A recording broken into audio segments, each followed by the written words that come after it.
4:26, una hora menos en Canarias. A partir de este momento se abre la terapia para todos los grillos de Radio Nacional de España. Consejos varios que nos ayudan a vivir mejor y a entender esas cositas que se nos pasan por la cabeza.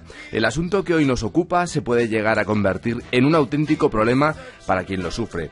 Ocurre en el puesto de trabajo y se llama acoso laboral o mobbing. De él vamos a charlar con nuestro psicólogo Sergio García. ¿Qué tal, Sergio? Muy buenas noches. Hola, buenas noches. Bienvenido. Muchas gracias. Muy buenas noches. ¿Cómo estamos? Antes de nada, Sergio, vamos a explicar exactamente qué es el mobbing o el acoso laboral. ¿En qué consiste? Pues el acoso laboral o el mobbing viene de to move, que quiere decir acosar. Quiere decir que vamos a hacer una serie de comportamientos para intentar azorar, para intentar impedir el desarrollo profesional de la otra persona, ya sea a través de difamaciones, ya sea a través de cuestiones que impiden su tranquilidad dentro del entorno laboral. ¿Y qué señales o signos aparecen cuando uno sufre acoso? ¿Cómo se puede detectar? Pues se detecta cuando uno se da cuenta que está solo en el ambiente laboral, que se han creado rumores que son maledicentes y que hay una red de personas que están en contra de uno.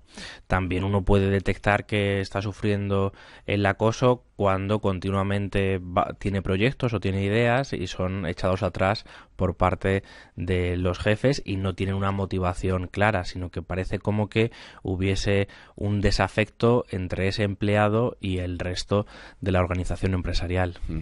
Bueno, yo esto me imagino que el mobbing o el acoso laboral se manifiesta también por medio de burlas, de insultos, ¿no? Los insultos verbales también son frecuentes. Es interesante ver que pese a que hay insultos, pese a que hay mofas, no existe habitualmente el llegar a las manos, no hay peleas. Por lo tanto, es como si fuese una especie de, dentro de lo negativo, pues hubiese una limpieza en el sentido que no hay agresión física. Sin embargo, uno lo pasa muy mal debido a que se pueden llegar a decir cosas muy desagradables. Claro, hay que remarcar que este mobbing, este acoso laboral, se puede producir por parte del jefe a los empleados o entre los propios empleados. Exacto. Si es entre los propios empleados es horizontal y es frecuente, un 33%, y si es del jefe hacia el subalterno, pues sería vertical y quizás sería también de los más elevados en porcentaje. Luego hay uno que es inusual, que es cuando los empleados se ponen en contra del jefe y le hacen mobbing, pero es una cosa pero anecdótica. ¿Esto existe de verdad también? Existe. Que le hacen mobbing al jefe. Exacto. Curioso. Es decir, hay veces que se unen todos para no dar de sí en la empresa y porque están en contra del jefe. Eso Entonces, a veces se llama revolución. Sí. Bueno, Sí. en parte sí. En el ludismo era revolución. Podría ser el comienzo de una revuelta. Claro. y a partir de ahí un golpe pues, de estado en la empresa. vemos qué está pasando. Bueno, en cualquier caso, a veces cuando hablamos de este asunto del acoso y demás, aparece de manera indirecta lo que es el síndrome del quemado o el burnout, que se dice en inglés. Mira, esto quiere decir, no está relacionado específicamente con el mobbing o con el acoso laboral. El síndrome de burnout está más relacionado con que yo me exijo mucho a mí mismo, con que yo quiero dar lo mejor de mí, de mis posibilidades, y entonces, como tengo una gran exigencia, finalmente tengo un agotamiento mental. ¿Qué sucede? Que eso se puede dar si hay mobbing o si no lo hay. Si hay mobbing es más fácil porque como yo me siento solo, me siento deslazado de Claro. lo que es el vínculo empresarial y el vínculo o el ideal de la empresa por ser más productiva, pues entonces es más fácil que se tenga, pero no es exclusivo del mobbing. Bueno, pues interesante. Ya saben ustedes, si tienen dudas, si tienen consultas acerca del mobbing, del acoso laboral, o a lo mejor lo están sufriendo o lo han padecido y quieren contar su testimonio, llámenos al 900-137-137.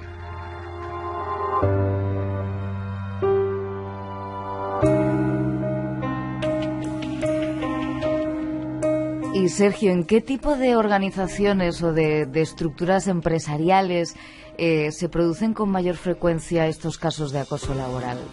Pues se van a producir en organizaciones que no tienen delimitado las funciones o las tareas de cada uno de sus empleados. Es decir, hay veces que uno no sabe quién es el jefe, porque todos tienen opinión, porque todos mandan, y de alguna manera los roles no están determinados. Eso hace que aquellos trabajadores estén más a la intemperie, en el sentido de que estén más dubitativos frente a qué es lo que tienen que hacer.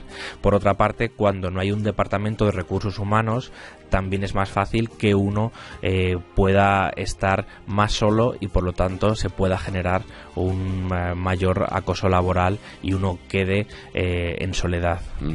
Yo siempre que pienso en esto, pienso en la gente, cómo llegará a las consultas vuestras, a vuestras consultas, las de los psicólogos. Me imagino que en un estado tremendo, ¿no? Claro, porque ese debe ser el ultimísimo recurso. Sí, cuando llegan a la psicoterapia llegan con baja autoestima, llegan muy irritables, con alteración del sueño, llegan pensando que es un problema única y exclusivamente suyo. Bueno, pues de alguna manera se ha alterado todo su ritmo de vida y en este momento lo más importante pues es este conflicto laboral y que no saben cómo resolverlo. ¿Y piensan que la culpa es suya? Habitualmente sí. Sí. Uno se echa la culpa. Bueno, pero es que es normal, ¿no? Si tienes a todo el mundo en contra, al final piensas que tú eres el responsable. Exacto. Los demás son espejos nuestros y como suele suceder que hay vínculos entre el resto de los compañeros de trabajo y uno se ha quedado sin esa cercanía, pues al final cuando llegan a psicoterapia se piensan responsables. 900-137-137, el teléfono del directo. Si quieren ustedes participar, interactuar, formular preguntas acerca del acoso laboral, pueden hacerlo a través de ese número, el 900-137-137. Esas secuelas que sufren las personas son difíciles de superar psicológicamente. Bueno, como decíamos, son secuelas que impiden el desarrollo de la vida cotidiana y van a necesitar varios años de psicoterapia. ¿Por qué? Pues porque hay que reestructurar su forma de pensar, su forma de volver a ser funcionales en su empresa. Por lo tanto, para que se vuelvan a sentir útiles, para que vuelvan a estar a gusto también con los demás, pues sí, va a ser necesaria que se haga un trabajo intenso. De años. De años. Cuando ellos llegan, sobre todo, suelen llegar con ansiedad o con depresión. Entonces tenemos un poco que escarbar y poner negro sobre blanco para ver qué está sucediendo y a partir de ahí hacer una reestructuración cognitiva de pensamientos y que vuelvan a poder tener una vida normal. Claro, porque ¿cuánto tiempo puede estar una persona aguantando una presión así? Claro, es interesante porque no salta de la noche al día, claro, sino que habitualmente has estado recibiendo una serie de improperios, una serie de cuestiones que son desagradables y por lo tanto suele suceder que la persona que esté ahí haya estado meses, años, viendo que poco a poco va perdiendo fuerza dentro de su mundo laboral, que al final es donde pasa más tiempo. Claro, sí, sí. Claro, no, está clarísimo. Oye, ¿y hay más profesiones, algunas profesiones que son más proclives a digamos, sufrir o a producir este tipo de acoso laboral? Mira, Chema, todas las profesiones, en cualquiera de ellas, pueden sufrir acoso laboral. Es decir, nadie está salvado de no tenerlo. Lo que pasa que lo que hemos visto en consultas es que hay colectivos que están más sensibilizados con el tema y entonces acuden antes, o bien a nosotros, a los psicólogos, o bien al abogado, y por lo tanto pues se ve más, y esto suele suceder en colectivos como los médicos, los profesores, sindicatos, políticos, y que de alguna manera pues quieren salir de la situación y siempre con más frecuencia piden ayuda. Entre los profesores también se dan muchos casos de mobbing, entonces. Sí, entre ellos. Ya. Sí, porque sí. Di, Sergio, por sí, favor. que muchas veces hay celos y tal profesor es mejor que yo o es peor que yo, pero quiere mi puesto de trabajo y por lo tanto también sucede.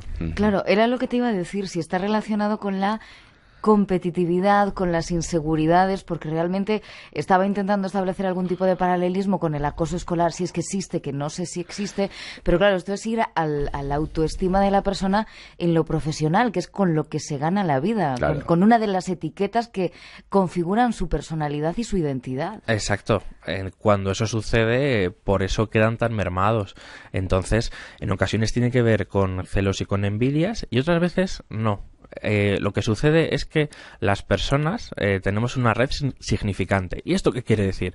Que a veces tenemos manías o nos enamoramos y la otra persona no ha hecho nada, sino que simplemente Es verdad, sí. ha caído dentro de lo que eran mis símbolos internos, y entonces a partir de ahí, en vez de uno darse cuenta de que esto que me está sucediendo con esta persona pues no tiene que ver con esa persona, entro dentro de ese conflicto y por lo tanto le pongo y le añado un plus de intensidad y un plus en ocasiones de odio, y no tiene que ver siempre con la otra persona, sino que tiene que ver con conflictos Con personales nosotros propios. mismos, ¿no? Que los manifestamos hacia afuera. Exacto. Ujú.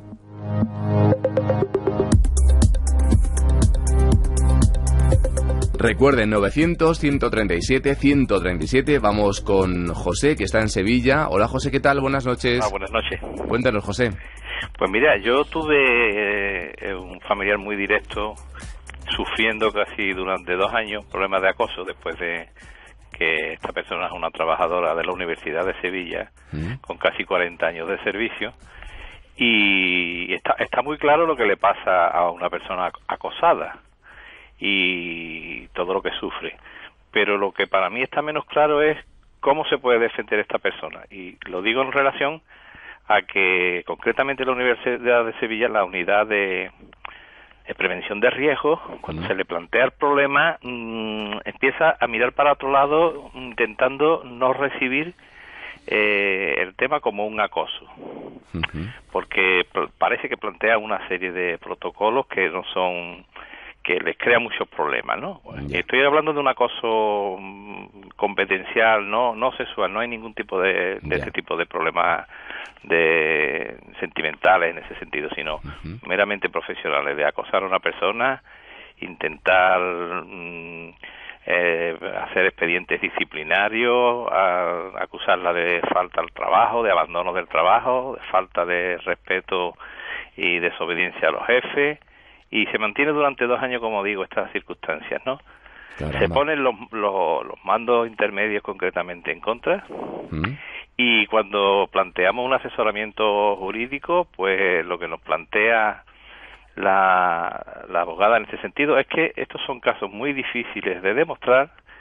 Normalmente las personas no se suelen involucrar en testificar cuando no afecta a una parte importante, no solo a una persona, y que estos temas no son bien recibidos por la administración pública, y que incluso se pueden volver en contra de la persona, porque incluso entiende una entidad, una institución como la universidad, que es un ataque contra sus propios procedimientos, sus propias instituciones, contra su propio Queda claro, José, gracias por su aportación, pero es que si no se nos va el tiempo, hay que ser un poquito más breves. Bueno, yo creo que ante estos casos se pueden tomar medidas, y las empresas, en este caso las instituciones, las universidades, la administración en general tiene que tomar medidas, y se puede hacer, ¿no? Exacto, se puede hacer.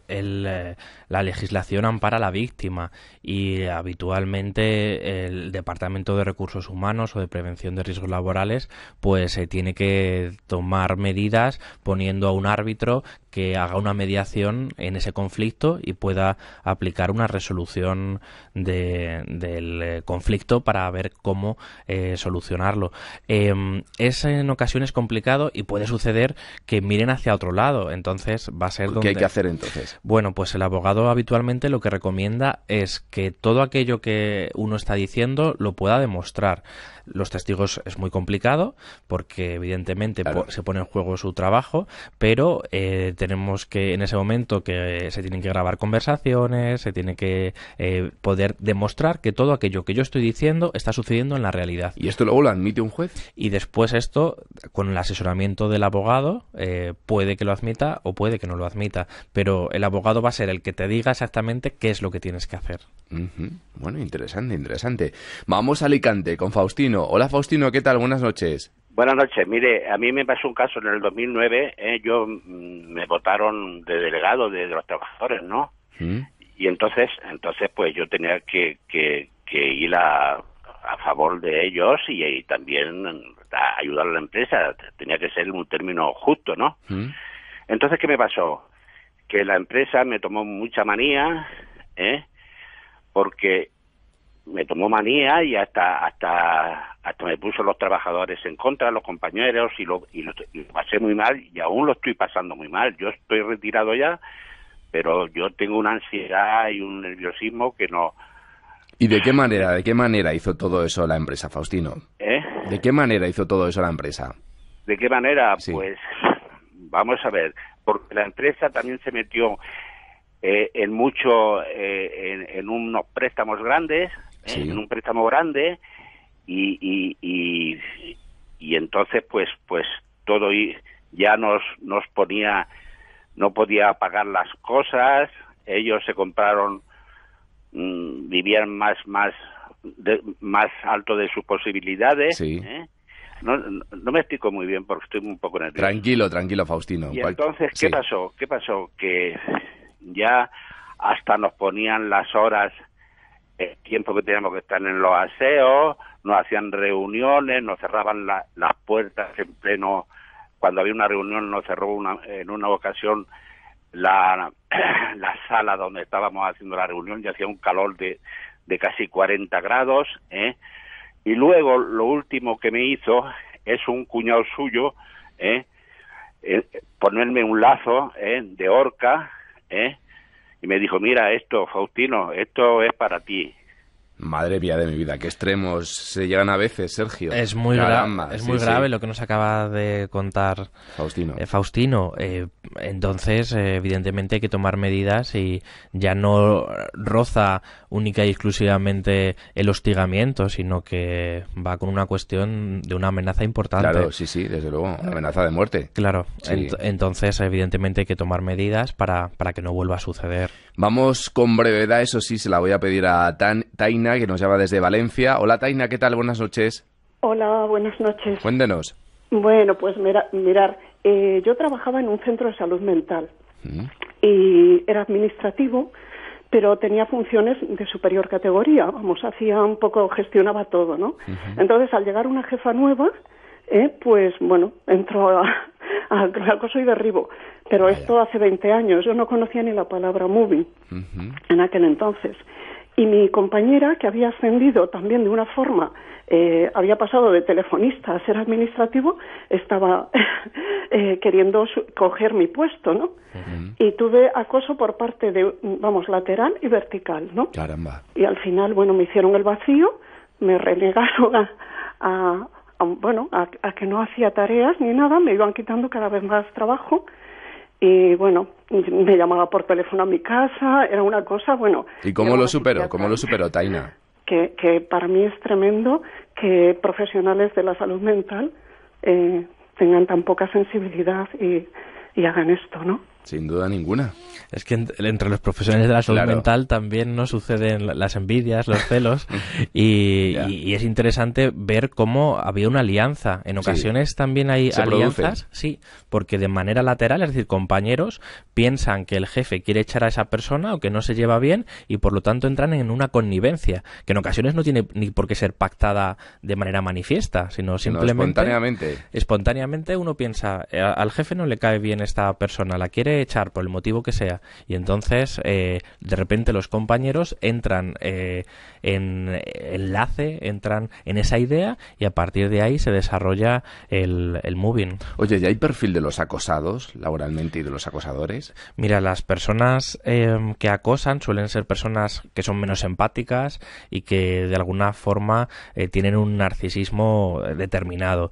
Los que son acosados son más vulnerables, y a veces uno puede tener complejos y los manifiesta sin darse cuenta. Entonces se unen de alguna forma porque hay una completud, y de alguna manera pues se llevan a término. Por otra parte, en el perfil de los acosados suelen ser personas que son más vulnerables, y los que acuden a consulta pues suelen ser mujeres divorciadas y con menores a su cargo, que de repente uno dice, claro, es que si se queda sin ese trabajo ha perdido una cuestión necesaria en su vida. Claro. Rápidamente, porque nos quedan solamente 30 segundos. ¿Qué hay que hacer en estos casos? ¿Cómo se debe proceder? ¿Primero ir a terapia, luego ir al abogado? ¿Cómo va? Pues lo podemos hacer al mismo tiempo. Si uno comienza yendo a psicoterapia, es interesante que se haga un informe, que se haga una pericial, de manera que cuando uno acude al abogado ya va con un papel donde uno dice, mira, me ha sucedido esto, estoy acudiendo a psicoterapia,